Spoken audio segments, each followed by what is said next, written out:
It won't be so healthy if you're looking at your screen all day, though. Right. If you're just glued to your screen, it's not so healthy. But you know, they have these, you know, anti-blue light features now, and all of the, you know, and all the lighting systems, and they're getting smarter so that we can get to use it a lot longer. That's what they want, right? Hopefully, we become more, smarter users as well. Yeah, that's right. Smartphones don't necessarily. Hey. Oh, look at that! What is this? CJ, bring something. CJ, It says iPhone 13. Really? Really? Thank you, See Today News. It's a bit light though.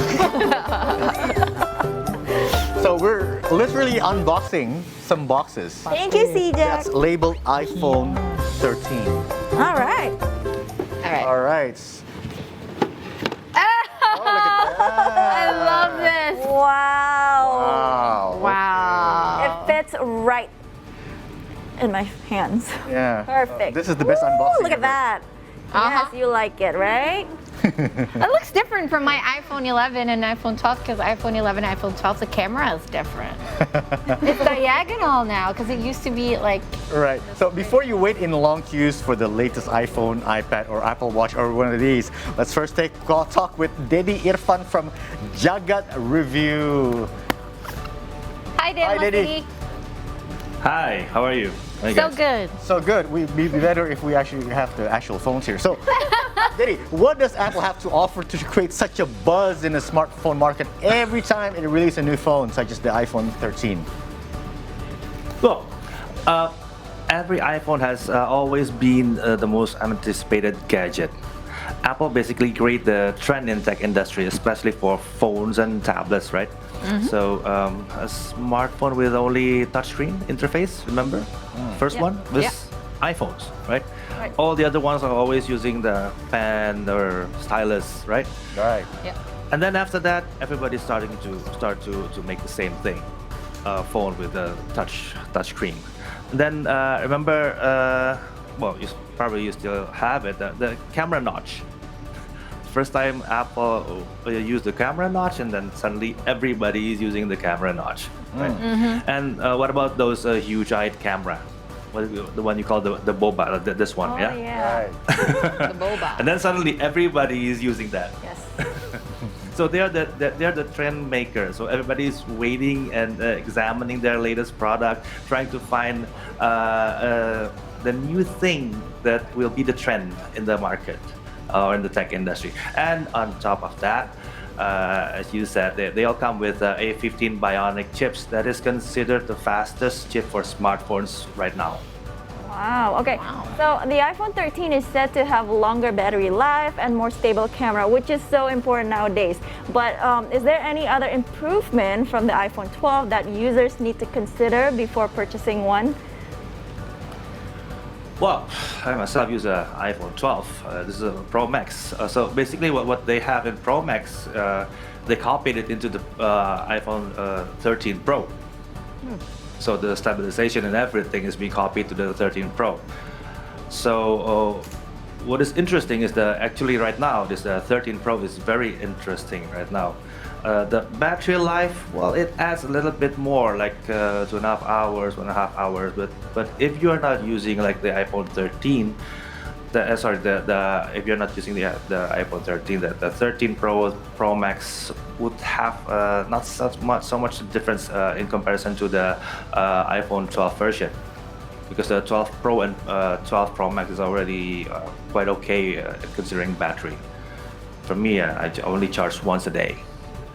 I mean, me as an Apple user, I also have this question because it was very much highlighted that there is an additional new improvement when it comes to the cinematography and the cameras of it. Is it really true? Because you just said that 12 Pro almost exactly the same, because I see that the camera only changed, when it comes to the normal size. True.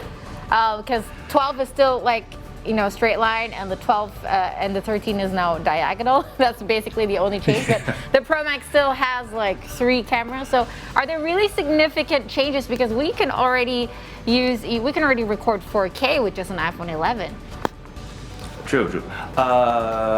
iPhone 13 Pro will get the most advancement right now. And that cinematic mode or whatever they call it is actually it's within the software. That's not Okay. really the hardware, but the hardware is enabling that because it has a sensor shift. But the sensor shift actually, if you already own a 12 Pro Max, it's already there. I see. Yeah. So the 12 Pro Max already have that sensor shift. So Right. now the Pro has the sensor shift.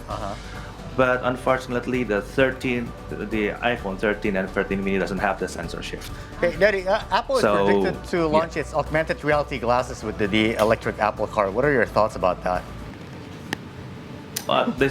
They're supposed to go to there to those technology. Yeah, 5G is coming. We already have like 3 operators in Indonesia who introduced 5G in Indonesia right now.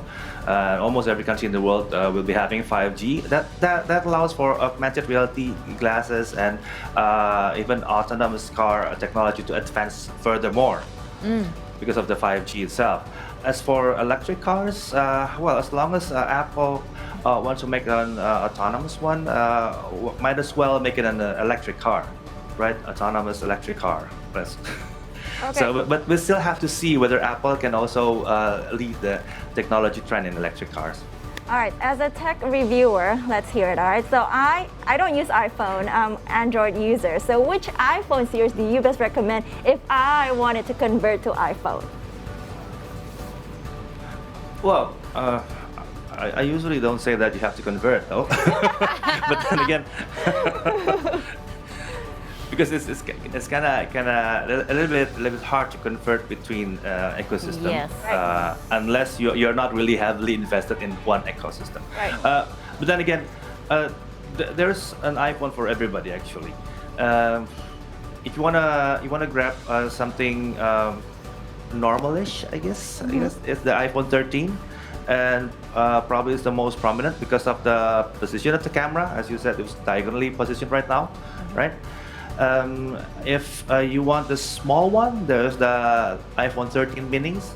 Some people just want a very small phone. The minis is there, and average power user enthusiast might go with the iPhone 13 Pro this time because it's smaller and it has more feature, more battery life. Yeah. Yeah. And then there comes the 13 Pro Max. It has everything, the bigger screen and everything. But personally, I would go for either the 13 Pro or the plain iPhone 13, depending on your budget. Okay, Daddy, one more question. This is very important because some of us are Android users, so sometimes the news about the new Apple phones, the iPhones, are like, okay, the most important question for Android users are like, okay, with all these features, please name 2 phones, 2 manufacturers, they're non-Apple, non-iPhones, that are close to the specs of the iPhone 13. All right, number 1. Close to the spec of the iPhone 13. Okay, I will go number 1 with Samsung. And then, wow, surprise, surprise, I'll go with Huawei. Wow. Wow, okay. way. All right. All right. Thank you so Sweet. much. Well, you know what, Maziri, thank you so much because I'm obviously an Apple and an iOS and a Mac user, so everything is integrated. And you're right, I tried converting, did not last very long, converted straight back. So, Maziri, thank you so much for sharing your opinions. I mean, he is one of the most followed gadget reviewers here in Indonesia, so I trust his opinion. All right. Okay. So that's all the stories we have for today, but don't go anywhere because we have some entertainment news for you. Still in the flannels, just for you when we return on the 3-Hour News Show, and see you today.